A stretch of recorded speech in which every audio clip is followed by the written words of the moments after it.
All right. So we're gonna do week 5 acid base.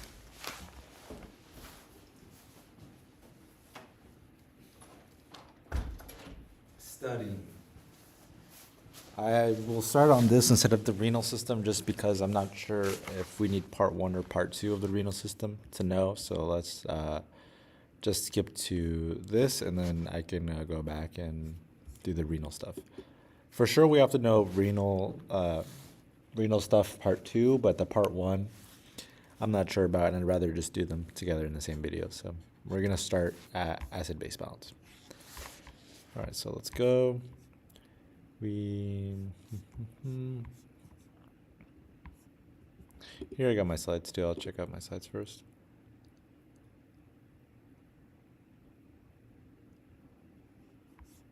Oh, I don't have a lot of I don't have a lot of notes. All right, so mechanisms of water and fluid and ion homeostasis.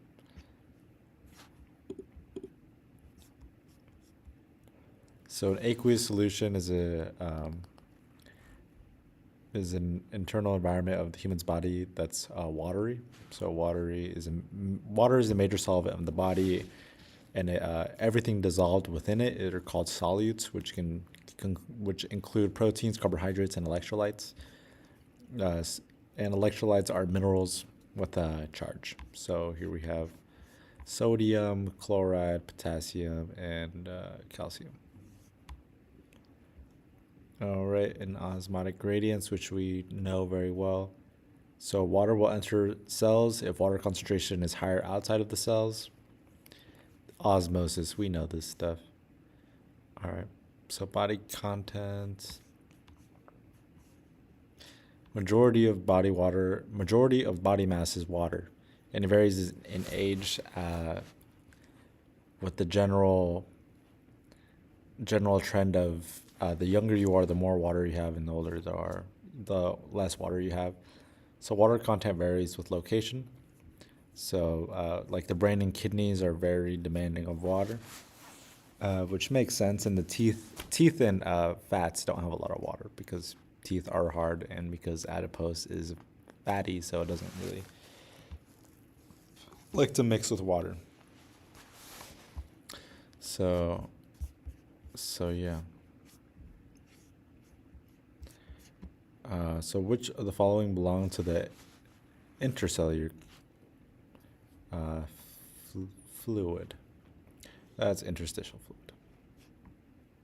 No, that's cytosol. So water movement in the human body. Water moves between different body compartments via osmosis. Movement of water is a result of osmotic gradients. Moves areas from lower solute concentration to areas with higher solute concentration. And another way to think about the lower solute concentration is with higher water concentration. You know, if there's a high solute concentration, that means there's a low water concentration. If there's high water, then there's a low, just because the water will disperse the solutes, and that's what dictates the concentration. So those are two things that go hand in hand, and I'm sure we'll be talking about either one, but they're exchangeable. Fluid compartments. So contain body fluid separated from other compartments by a physical barrier. Okay, so this is where we get into the ICF, ECF, and IF. So intracellular fluid is all fluid within cells. Extracellular fluid is fluid that surrounds all cells. And within that, underneath extracellular fluid is the category of plasma and interstitial fluid, which are plasma is what is found in the blood, the fluid in the blood. And interstitial fluid is the fluid between cells. So here's a good diagram so you can see what I mean by that. Intracellular fluid within the cell wall. Interstitial fluid, inter meaning between. So yeah. 2/3 of total body water in the human body is the intracellular body fluid.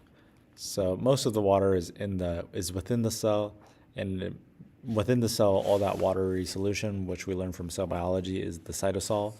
and cytoplasm in the cells. And they're very important to regulate the health of the cells. Like too much fluid can cause the cells to lyse, which is explode, and too little fluid can cause them to shrink, this is stuff that we're pretty familiar with. That's why I'm kind of breezing over it, just because of our previous cell biology classes, like lysing and shrinking. Also, lack of water for chemical reactions. So water is used for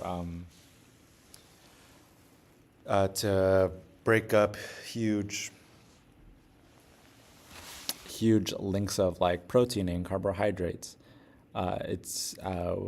We put a water molecule in between two parts of a chain to split it, just because water is so reactive and water would like to grab onto there. And that's called hydrolysis. Extracellular fluid is 1/3 of the total body water, right? And 20% of it is the plasma and 80% of it is the interstitial fluid. So again, most of the water is going to be in this area here from this drawing, which makes sense.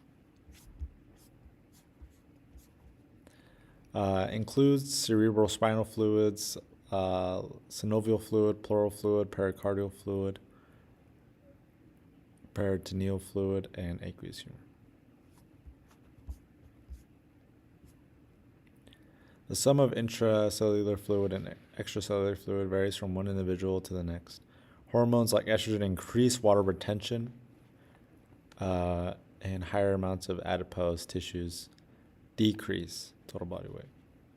All right, so how am I going to remember that? It makes sense that, in my mind at least, that estrogen would increase water retention just because it's, part of the menstrual cycle. So water retention would be really important just because there's a lot of metabolic activity during the menstrual cycle. And adipose tissue, again, doesn't contain a lot of water because it's fatty and the water doesn't like to mix with it. So it would make sense that adipose contains lipids and would lead to a loss in total body water. All right, so now we get to look at specific electrolytes. So this is going to be the meat and potatoes of this lesson.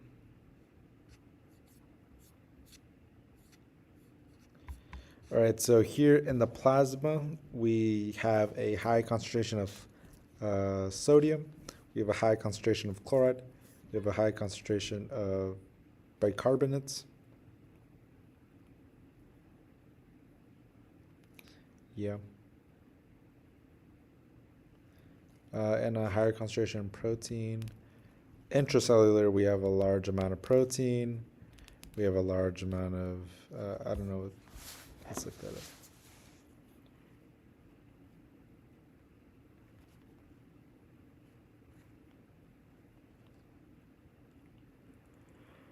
Phosphate.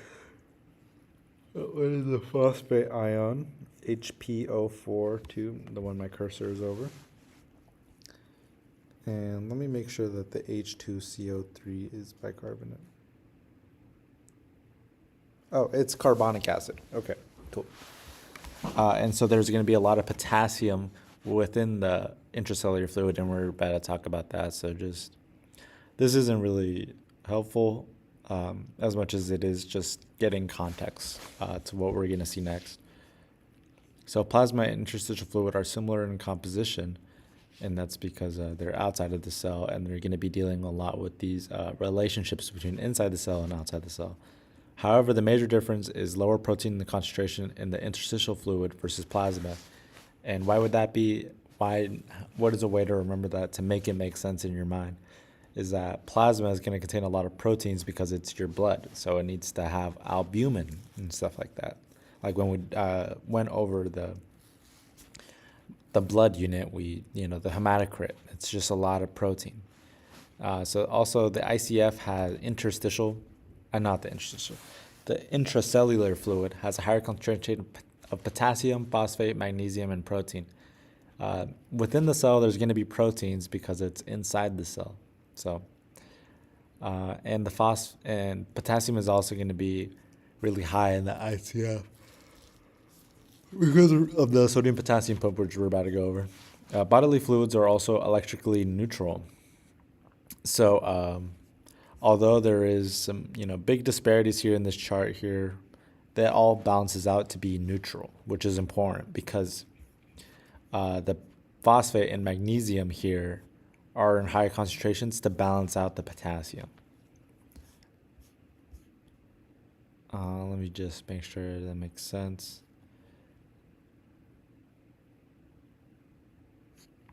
High amounts of potassium, magnesium, and phosphate. See, like phosphate has a two negative charge. Magnesium has a +2 charge, but I don't know what that does. But basically, what I'm trying to say is that these concentrations not only help for the sodium potassium pump, which I'm about to talk about, but it also helps with keeping your body fluids electrically neutral. So here it says maintained body fluids are electrically neutral, which is maintained by the sodium potassium pump. It does do this, but the sodium potassium pump isn't. Sodium and potassium alone are not the only ones in charge of keeping it neutral. So the sodium potassium pump maintains high levels of potassium and low levels of sodium in the ICF. So lots of sodium outside, little potassium inside. So this uses ATP to pump sodium out of the cells. So for every two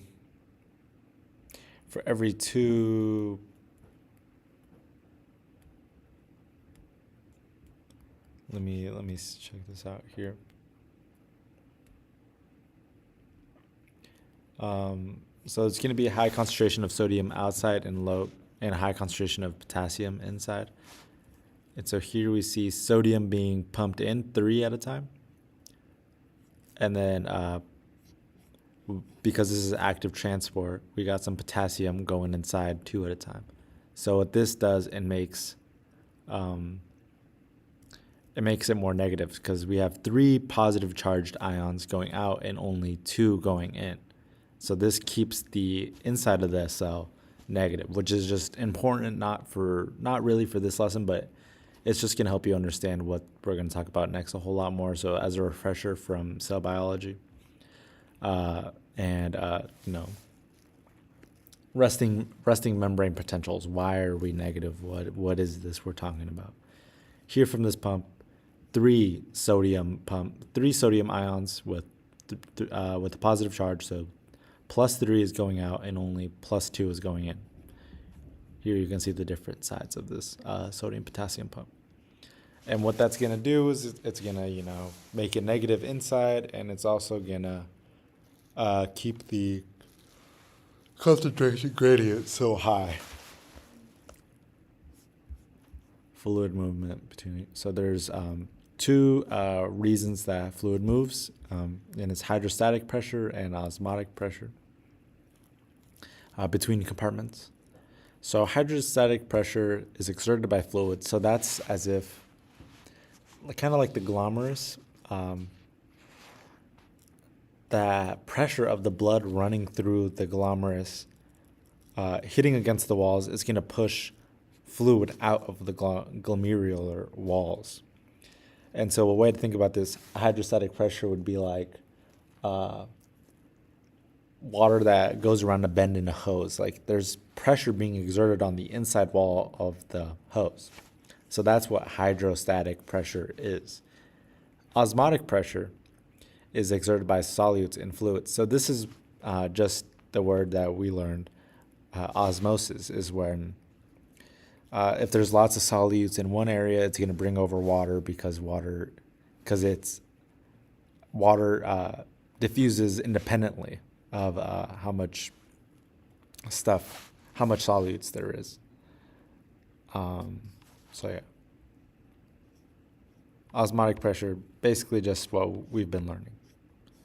Fluid movement between compartments occurs at capillaries. So if hydrostatic pressure is greater than osmotic pressure, because hydrostatic pressure is encouraging it to go outside, fluid moves. So here's our hose. Hydrostatic pressure is putting pressure on the hose and pushing fluid out.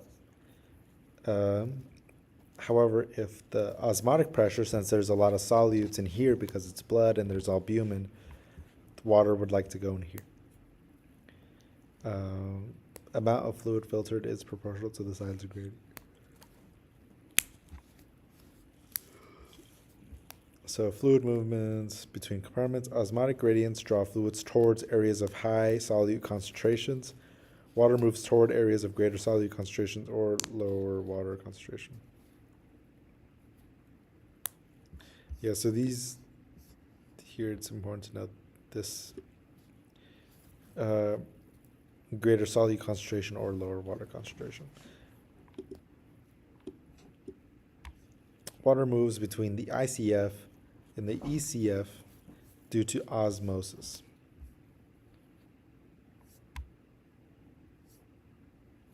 So here we have a cell body. It's only going to go through here through osmosis. Fluid movement between compartments. Water will move between compartments to replace water that tissues have lost.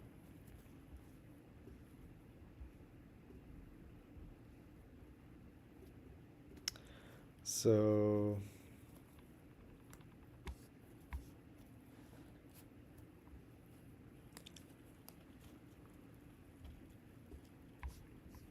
since hydrostatic pressure is greater at the arterial end of the capillary,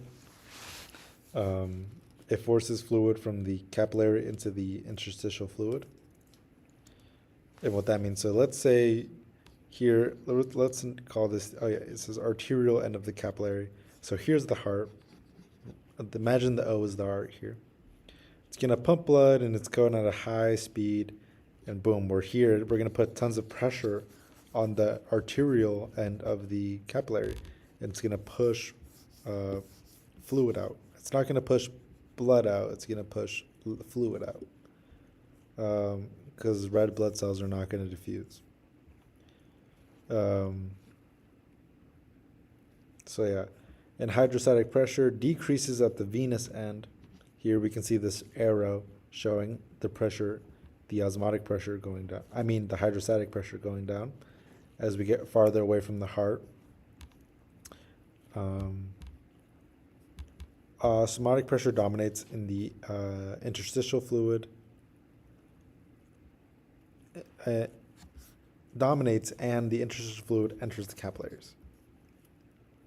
So here we can see the osmotic pressure, it's the same, but it just gets to outcompete the hydrostatic pressure when it goes so low. So yeah. Exchange is uneven. Excess interstitial fluid is drained by a lymphatic. So what this is saying is that the hydrostatic pressure is greater, like here we can kind of see, it's greater, more stages than it is, then osmotic pressure is greater. So there's naturally going to be more fluid in the interstitial fluid than the osmotic pressure can pump back in. And so that all that extra fluid is going to be collected by the lymphatic system. Lymph is returned to the blood via the subclavian veins near the heart. As interstitial fluid pressure builds, fluid enters the lymphatics. It becomes interstitial fluid. Fluid is filtered out of the blood. Yeah. Right, and there's going to be tons of hydrostatic pressure, but the osmotic pressure is always the smaller force. However, it's more powerful on the venous end. It's still the smaller force, so there's always going to be more liquid in the eye being pumped in than being pumped into the interstitial fluid than there is going to be back into the vein. And here it's going into the lymph, which is going to return all that fluid to the heart.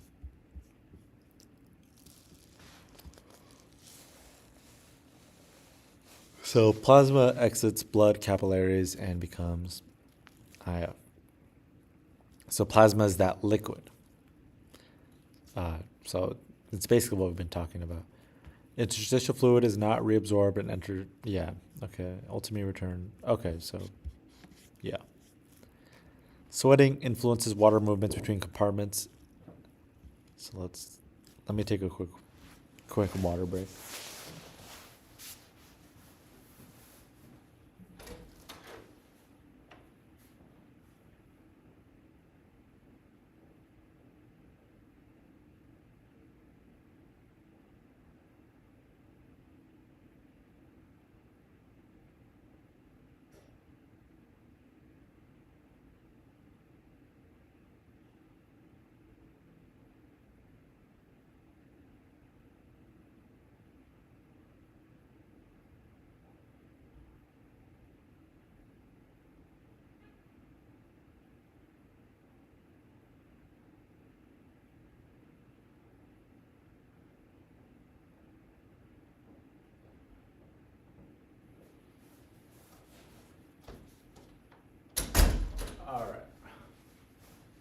So sweating influences water movements between compartments because the water is leaving. So water from the interstitial fluid enters the gland to become part of the sweat. So here we got the capillary, the plasma. So it's going to go into the interstitial fluid and into the gland to be sweated out. Water moves blood. Water from blood moves into the interstitial fluid to replace lost water. As more water is removed, dehydration may result. So the steps that this is telling us is that water moves from the interstitial fluid, and water from the interstitial fluid goes into the sweat gland to be sweated out, right? To be evaporated and absorb all that heat for us. And water is transported along its osmotic pressure gradient from the blood to the interstitial fluid, just to fill back that water. So it's kind of be pushing water this way. So liquid is going to be going into here, and liquid is going to be going into here to replace that liquid that went into the sweat gland. So here we got a big closer up photo. Solute movements between compartments. So active transport can be used to move solutes against the concentration gradient, which requires energy. We know about this. Okay, so think about it. How would an increase in concentration of sodium in the ICF affect the movement of fluid between the ICF and ECF?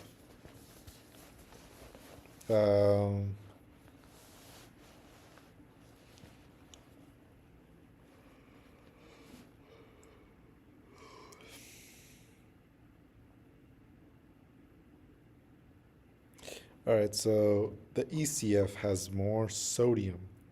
It's going to create a greater osmotic pressure, so there's going to be less ECF. There's going to be less water in the ECF because the ECF is going to be bringing it all into the plasma.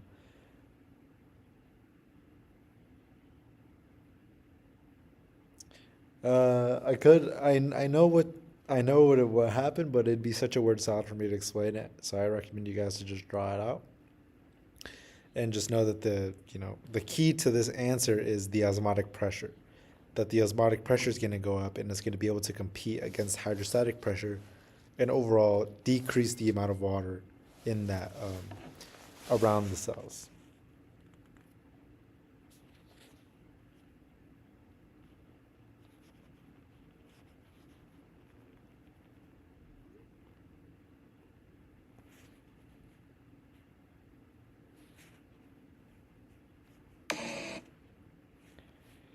All right, next. Dear advice lady.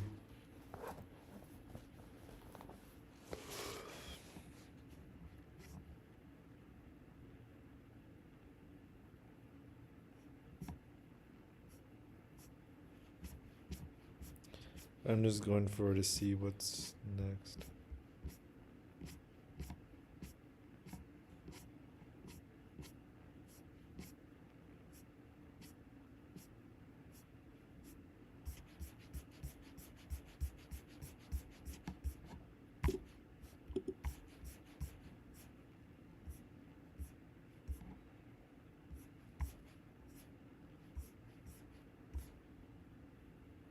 Accumulation of excess water in tissues can be caused by increased filtration or inadequate reabsorption by blood capillaries.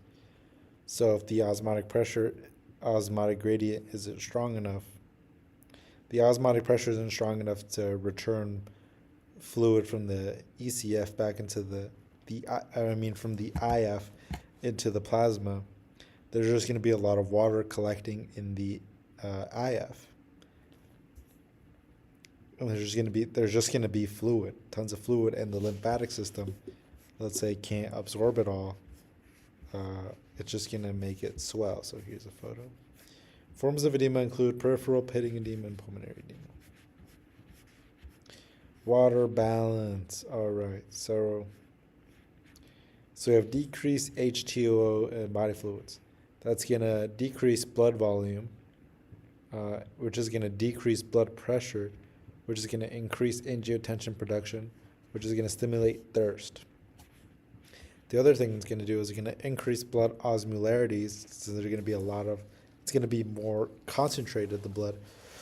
Uh, osmoreceptors detect that wants to drink more water.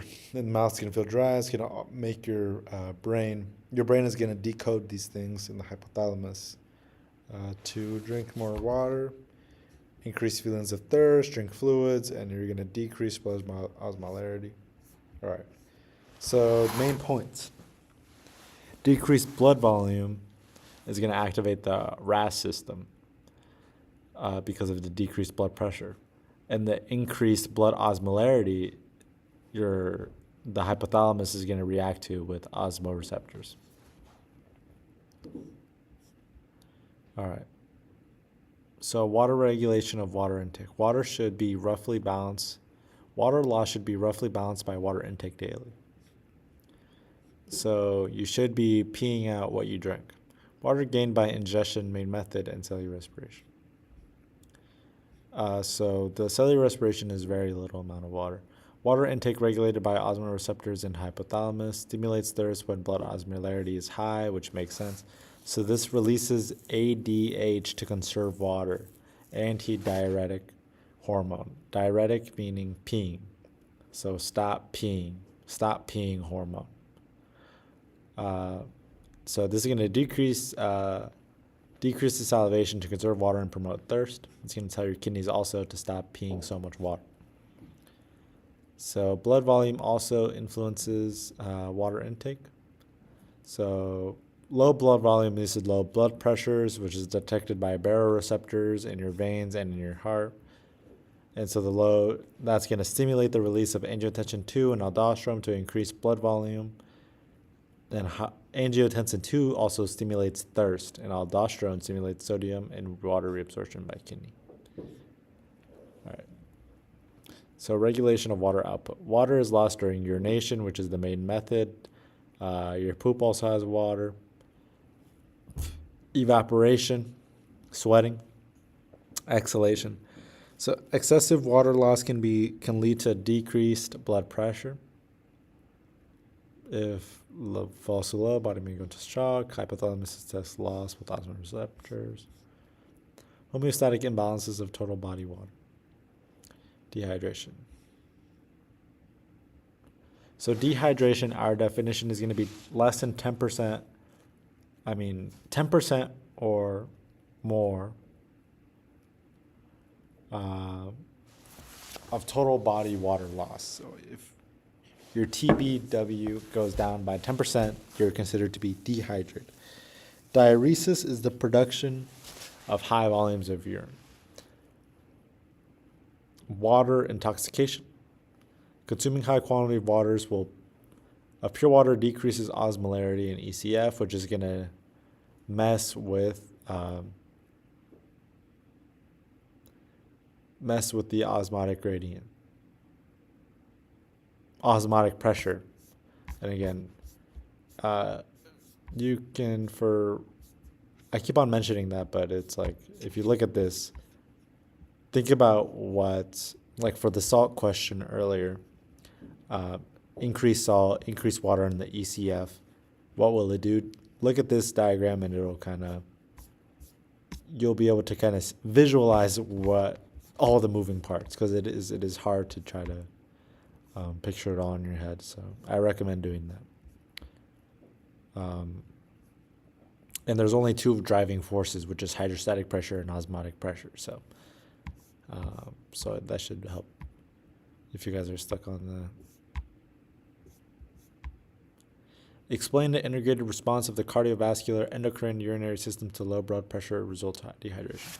All right. So as we talked about for cardiovascular, there's going to be less blood volume because there's less volume in our blood because there's less water. That's going to decrease blood pressure, and there's going to be baroreceptors in your heart, the cardiovascular system, are going to detect that, and it's going to stimulate the release of angiotensin II. So that's now using the endocrine system, and that's going to promote the blood volume to increase. But also, angiotensin 2 is going to make you more thirsty. And also, the high osmolarity from there not being a lot of water is going to trigger the release of ADH from your hypothalamus, which is going to increase blood retention. I mean, water retention. And so will the RAS system as well. So that's, and again, just to decode what I just said, and for you to yourself to piece it together, this will help you out. This slide, because we got all the systems here. Role of ADH, released in response to elevated blood osmolarity, like we've been talking about, promotes assertion of aquaporins and collecting ducts, which will allow more water to be reabsorbed. So we know what the collecting duct is. If there's more aquaporins in it, there's going to be more water leaving it and entering back into our system instead of going into the pelvis and getting peed out. The renal pelvis, I should say. So yeah, also promotes vasoconstriction of arterioles, which will increase blood pressure, just to make sure that the blood system, your cardiovascular system, is working the same. So increases flow of blood, which that increase in blood pressure will increase the flow of blood to core organs to prevent shock. Dehydration results in 10%, again, 10% of total body water. May be due to excessive sweating, diarrhea, vomiting, or hemorrhage. Leads to lack of water for metabolic reactions, decreased blood pressure. Dehydration, severe dehydration is considered a medical emergency. May lead to loss of consciousness. I love liquid IV. Tastes so good. Diuresis. Production of high volumes of urine typically occurs when water intake is high or excessive. Diuretics increase urine output, so that'll decrease blood volume and used to treat hypertension and congestive heart failures. Alcohol functions as a diuretic by inhibiting ADH release. Results from consumption of too much pure water.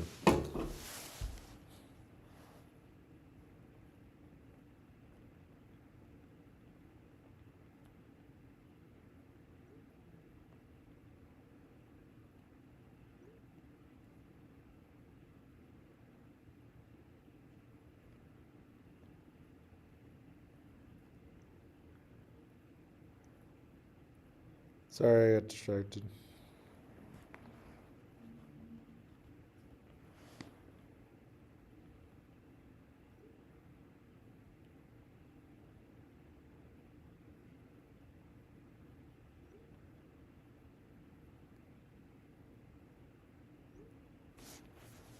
All right. So, yes, water intoxication.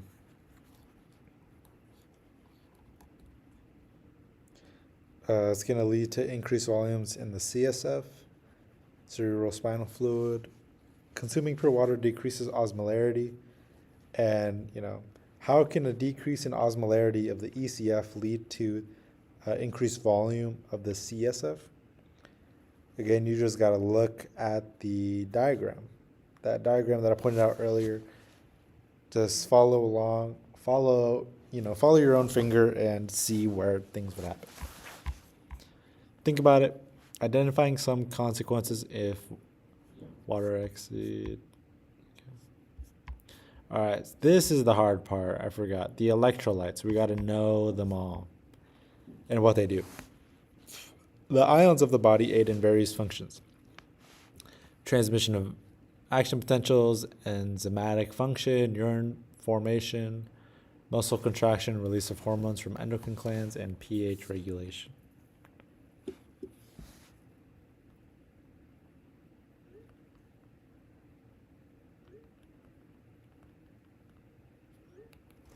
All right, so let's look at the big six that we need to know. If you look online, there's going to be different amounts, and so even include, if you look up the big six, you might see different different a different 6, which is interesting. So this is going to be what we do. Sodium. What is sodium doing? Again, it's going to be doing that sodium potassium pump, which is very important for action potentials, which we learned about already with the muscles and neurons. Also, it's going to be important for urine formation, blood fluid osmolarity, just because it's such a big part of action potentials. Muscle contraction, right, because of action potentials, and membrane transport. And the most common place is going to be the ECF, right, because it's going to be ECF for sodium and potassium ICF. Action potentials, muscle contraction. So chloride is going to be in the ECF. You see how this is negative and sodium is positive? It's going to help balance, electrical balance of ECF and osmotic balance between ICF and ECF.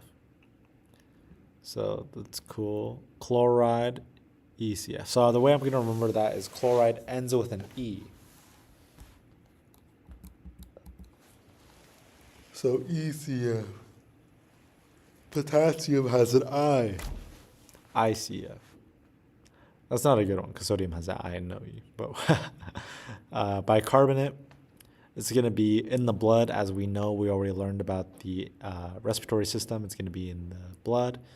So it's going to be the ECF, I should say. And that's going to be buffering changes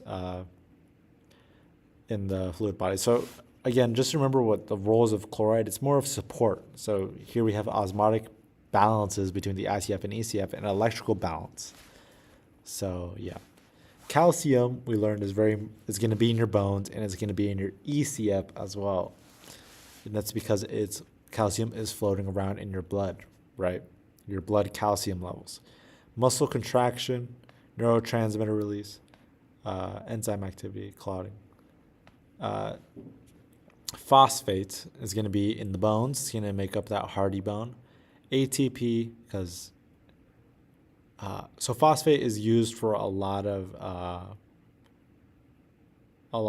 macros and stuff like that. So that's a regulation of protein function and structure. So phosphate is just used for structure. So reference for values. I don't know what that means. Most common ion plays a role in action potentials, urine. So hyponatremia, Na is sodium. So potassium, Ka for potassium.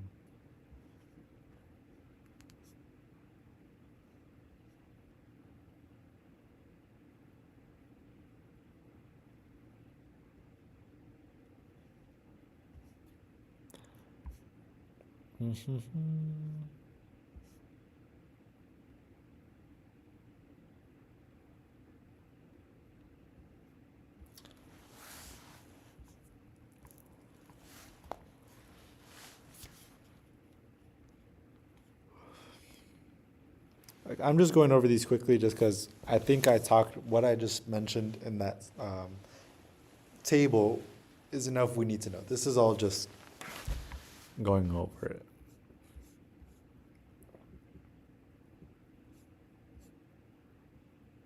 All right, so now we're on to regulation of these.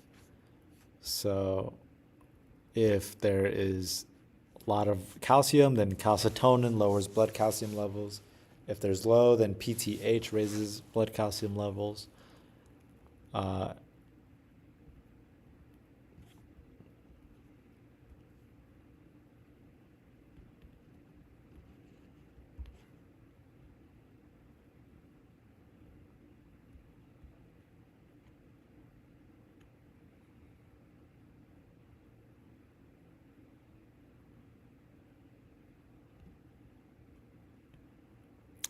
So yeah, I'm just reading over this.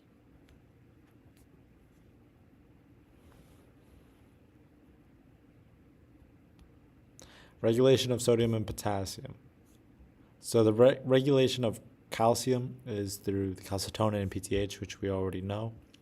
from the hormone, the endocrine system that we did. Adrenal cortex releases aldosterone.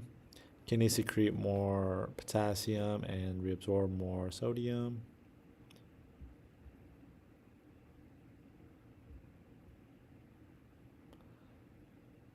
So if there's elevated potassium levels and lowered sodium levels, the adrenal cortex release aldosterone. And from that, aldosterone will secrete more sodium and reabsorb more, will secrete more potassium and reabsorb more sodium. So blood levels of sodium and potassium return to homeostatic range.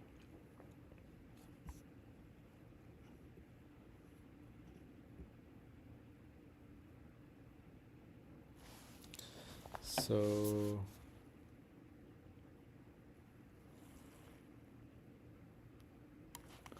let me keep on reading.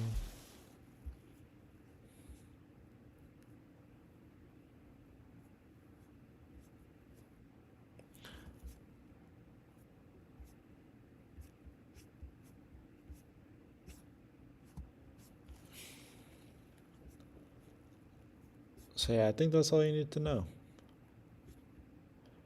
Is this simple graph. High potassium in blood, which makes sense that if there's high potassium in blood, that's bad because we want the high potassium to be inside the cell. And if there's low sodium, I was thinking in my head that it was kind of hard to figure out, to remember this because, I was thinking, what if it's reversed? What if blood potassium levels are low and blood sodium levels are high? That's normal. That's what it should be. So if it ever flip-flops, this is how it regulates itself, which makes sense. So it's going to activate the adrenal cortex to release aldosterone. Kidneys are going to secrete more of one and reabsorb more of the other, and that's going to return it to normal. Okay, now that makes a lot more sense. All right, so the normal values are 7.35 or 7.45.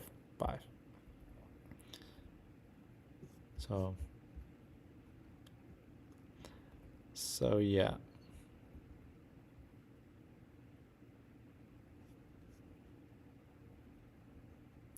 The amino group can accept. Amino is A. A for accept. Carboxyl group will donate. So yeah. Bicarbonate will accept. Carbonic acid will donate. Carbonic acid again. How do we remember which one does what? It's either bicarbonate ion or carbonic acid. Well, carbonic acid says acid. It's going to make things more acidic. So when the pH is too alkaline, that's when it's going to be activated. Carbonic acid is going to be activated. So just use that to help remember that carbonic acid, is it going to donate or accept? It's going to donate because it's going to make things more acidic. So we know about this because of the respiratory system. So yeah, carbon dioxide in water becomes bicarbonate and hydrogen.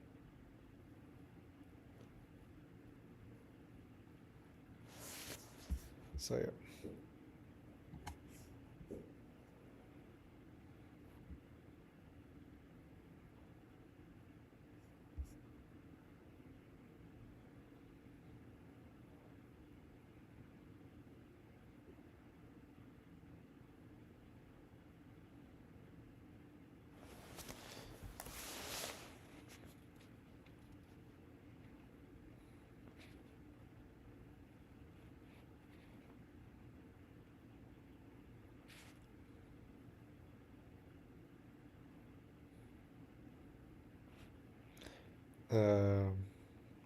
Okay, so if there's low pH, it's really acidic, we're going to secrete in our renal regulation, we're going to secrete lots of hydrogen ions, because hydrogen ions are the measurement of acid, of pH, I should say.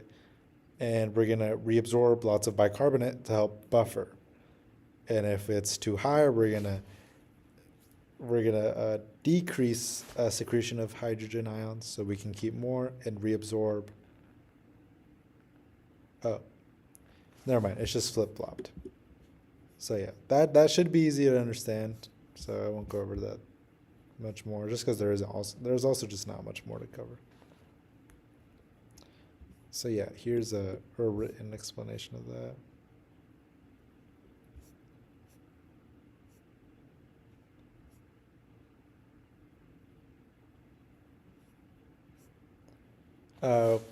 This is part of for the rest of the stuff I went over in the study guide. If you guys want me to share your study guide, share my study guide to you, then just text me on group me. So yeah.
That's it on that. So yeah, I went over that last bit pretty quickly, but it's because I already got the notes for it. So let's see what I already have the study guide for it. So if you guys want, just text me on group me and I'll send it to you. Chloride is going to want to be with sodium since they're neutrally charged. Since chloride is a negatively charged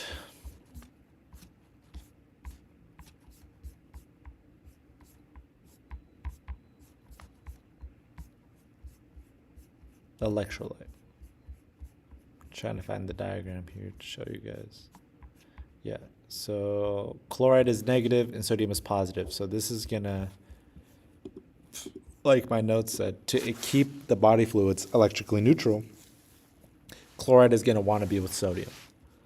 All right, so bicarbonate buffer bodies, most important buffer since so fast. Carbonic anhydrase converts carbon dioxide water to bicarbonate.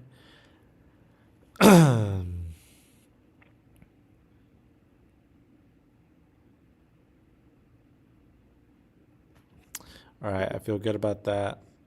Also, we did a homework about this, so you guys can look back at that and look at what was it called? It was like drawing notes, but yeah. Anyways, that was all. Thank you for watching. And as always, thank you for watching.